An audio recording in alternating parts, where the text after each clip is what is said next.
Hello po sa inyo lahat. Maraming salamat po sa walang sound support, and if you haven't, don't forget to share, like, and subscribe sa ating YouTube channel. Ngayon po, pag-uusapan natin yung latest interview po ni Patrick Esguerra kay Ombudsman Jesus Crispin Boying Remulla. Ito pong channel natin, dedicated ito para po sa ating lahat, para po makapagbigay tayo ng mga ating opinion or komento sa mga interview po na hindi minsan napapaliwanag sa ibang mga channel, 'di ba? And again, kung hindi pa po ninyo alam, lagi ko sinasabi sa mga tao, don't forget to get your popcorn kasi mahaba ang ating pag-uusapan. So ngayon pag-uusapan natin, first tinanong si Ombudsman, ano na daw po nangyari sa mga big fish?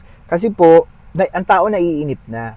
Ang sabi po ni Ombudsman dito is, kailangan daw po ng tao ng tiyaga sa proseso kasi it will take time how they get the evidence. They need to make sure that corroboration is there. Kaya nila magbigay ng kwento sa korte para hindi sila ma-technical. Kailangan din nila na to make sure that there is due process kahit ikaw ay nasasangkot sa issue na to. Kasi meron pa rin silang people's right, ika nga. May karapatan pa rin sila kahit sila'y nasasakdal. So, it takes time for them to connect the dots, ika nga. Right now, their priority is before December 15, mauuna na po si Senator Bong Revilla at saka Jinggoy Estrada na makakasuhan daw po. Yung iba naman daw po, ang problema lang is right now, gumagawa pa sila ng additional investigation sa ibang mga malalaking tao na mga kongresista at senador na mapapakulong o makakasuhan kasi nga po talagang kulang pa, sabi nila, kulang pa yung hindi pa hinog yung mga ebidensyang nakakalat nila at this moment in time. Pero yung kay Bong Revilla at saka kay Jinggoy, meron na daw pong malinaw na direct link na makakapagpatunay na sangkot sila sa issue na ito. Kinesyon din po siya, ano po ba yung proseso after mai-recommend ng ICI yung mga kaso na gusto nilang simulan sa ombudsman. Ang nangyayari daw po ay pagkatas ng recommendation, sinisend sa ombudsman, tapos ipinandadagdag lang daw po ito sa mga investigation sa ginagawa na ng ombudsman. Kaya para sa akin, tulad ng sinasabi ko before, ang ICI is just redundancy ng trabaho na already na ginagawa ng ombudsman. 'Di ba? Kaya nga ang lagi ko pinupunto, sana nga lang, kaya narinig ko rin to sa isang former congressman na si Congressman Jing Paras, na tama rin yung pinunto niya na dapat pinalawak na lang yung power ng ombudsman at doon na lang naglagay ng maraming tao para matulungan ng ombudsman na kapag katas ng investigation, automatic i-file mo na iyang kaso na yan, di ba? Kasi umahaba pagkatas ng ICI nire-recommend pa sa ombudsman, ang tagal ng proseso na yon, di ba? Hindi naman ho biro yung proseso na yon. And then tinanong din sila na ano pa yung ibang mga evidence na tinitingnan ngayon ng ombudsman. Isa daw po dito, tinitingnan nila yung COA reports kasi yun daw po yung pinaka-basic evidence nila right now. Kasi doon daw nila makikita kung saan nagkamali, anong proseso, ito ba yung nagsimula bago magkaroon ng plano, during planning, or yung implementation. And also, ginagamit din nila yung iba't ibang dokumento na kanilang nakalap sa DPWH para daw po magkaroon ng connection or corroborating evidences para daw po makita yung mga link sa mga nasasakdal na mga big fish. Kasi daw po, yun ang isa sa mga reason kung ba't na ang tagal-tagal ng proseso na ginagawa nila for investigation kasi they need to make sure na tight silang evidence at hindi sila mate-technical kasi pinunto niya dito na hindi naman po basic na mga lawyer lang ang kalaban ng gobyerno sa issue na to. Talagang yung kalaban nila ay may pera at may kakayanan para kumuha ng mga dekalibre o mga attorney de campanilla na mga abogado, 'di ba? Talagang kaya kailangan talaga nilang to make sure na talagang matindi yung ebidensya nila. And also, isa din na pinunto niya dito, kaya din it takes time for them to get this evidence, kasi sabi niya na alam naman natin na tuso ang mga corrupt na opisyal na ito, na hindi talaga sila as a lawmaker, at kung magiging corrupt ka, hindi ka talaga pipirma at wala kang pipirmahan ng mga dokumento para hindi matrace directly sa'yo.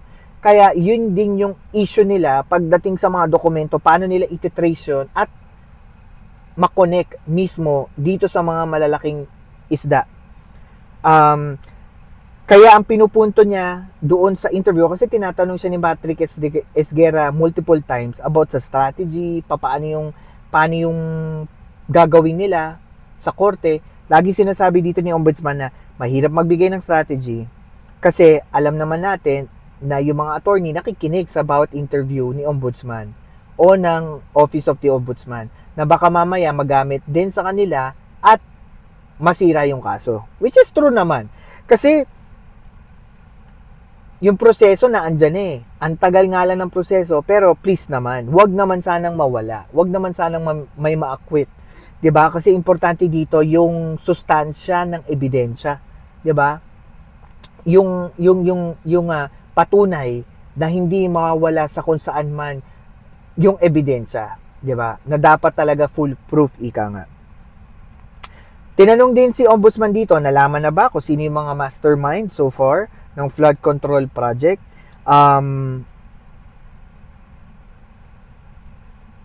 Sabi niya dito, ang paliwanag niya, sa ngayon, under investigation pa, hinahanap pa nila yung sino talaga yung mga mastermind. Pero ang question niya kasi dito, habang hinahanap niya yung parang family tree nitong scam na ito, itong sindikato na to, sabi niya, unang tanong niya, bakit daw naging major ang flood control project? Kung tutuusin, bahain na talaga ang karamihan ng mga lowland area ng bansa, especially pinapalibutan tayo ng dagat. Second, ang tanong niya, bakit daw pinipili ng mga corrupt na mga kongresista yung lowland area? And we know, bahain sila, di ba? So, bakit? Sinite ng example dito yung sa Nauhan, Mindoro. 110,000 na katao, tas ang ginastos daw 30 billion pesos.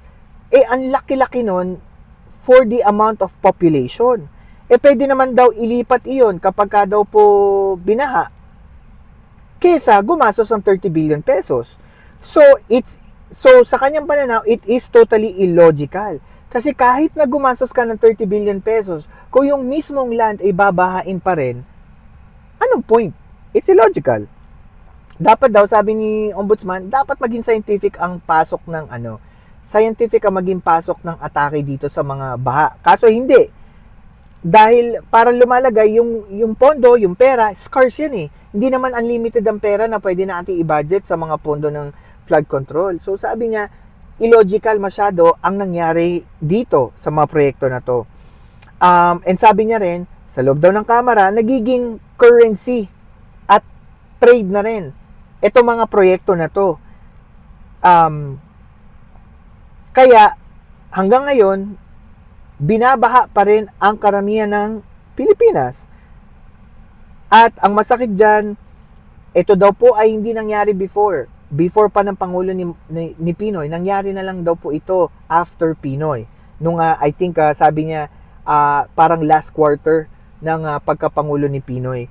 At ang masakit dito, ginagawa na rin po itong gatasan sa paraan ng binibiling proyekto, tapos binibenta ng mas mataas para mayroong komisyon yung politiko. Tinanong din, sino nag-start nito? Ang sabi ni Ombudsman, politician at mga contractors na sa ngayon, iniimbestigahan na din po nila on the side. Di lang po nila sinasabi in public. Ang nakapagtataka lang daw po sa ngayon, garapal na. Kung hindi daw po 50% ang komisyon, minsan nagdodoble pa sa kung magkano yung nagiging komisyon. Kaya sobrang laki.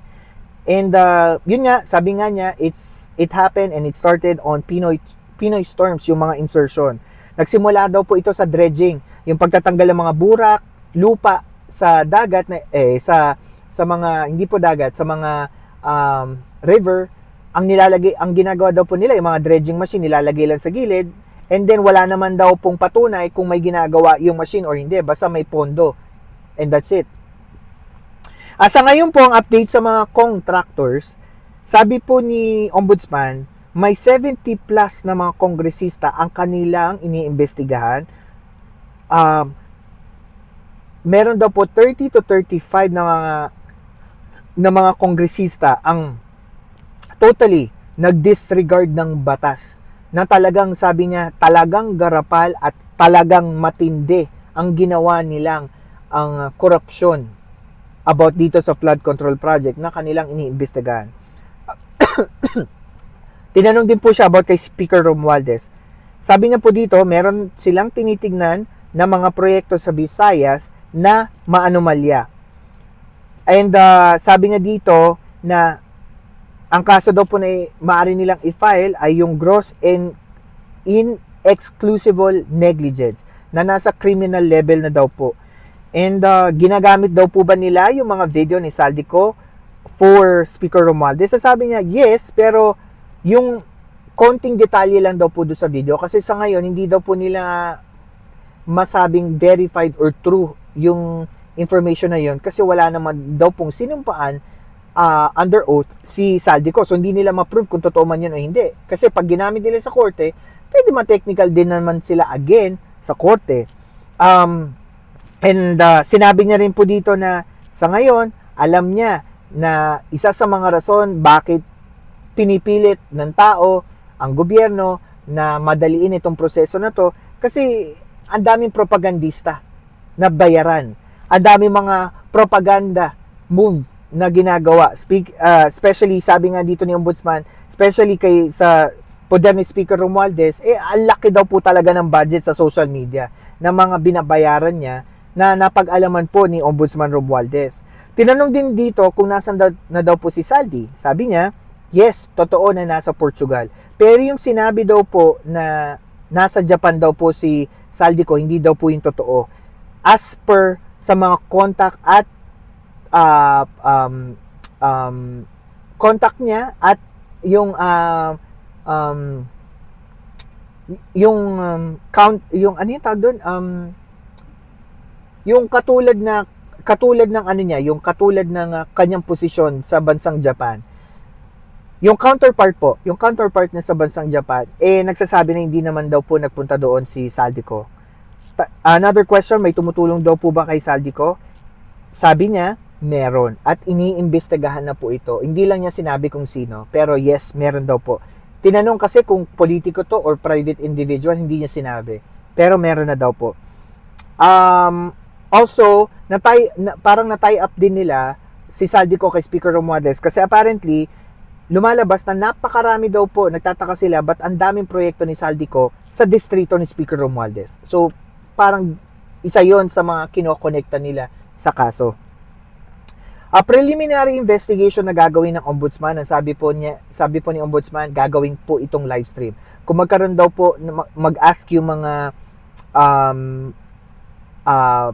resource person ng executive order, sabi niya, live stream pa rin, pero hindi mo maririnig yung sound. Pero makikita mo daw na pumupunta sila sa judge about that issue.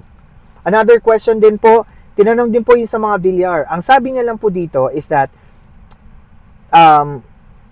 yung mga projects daw po na tumatama sa lupa ng mga Villar, nakakashock daw po talaga based sa mga nasabi sa kanya. Kasi daw po parang may sense of entitlement. So hindi ko alam kung ano nasa utak ni Ombudsman dito, kung ano ibig sabihin nun. Pero parang ang punto kasi parang may konting anomalya about sa mga proyekto under the Villar properties. So sabi niya dito on process na daw of filing cases and under investigation na daw. Ako, inaantay ko to kasi naniniwala ako may corruption inside the Villar. Pero dahil hindi pa to na pag-uusapan, wala pa mga detaling lumalabas, wala pang whistleblower, hindi ko pa nagagrasp yung issue about it. Pero why not, di ba? So yun lang. And additional, nagkaroon ng press briefing ang Office of the Ombudsman. Nag-file na po sila ng second major criminal case kay Diskaya at mga DPWH officials sa Digos City, Davao Occidental. Ito po ay nagkakalaga ng 96.5 million pesos. Ang project na po ito ay pinondohan noong January 2022. Lumalagay na wala namang actual construction, pero sa papel, completed na daw po. And apparently, nung tinignan ni Secretary Hison, nagsimula lang daw po na i-build yung construction nung nagkaroon na po nito mga flood control project. Dalawa pong case ang kinaso sa kanila. Una, malversation of public funds.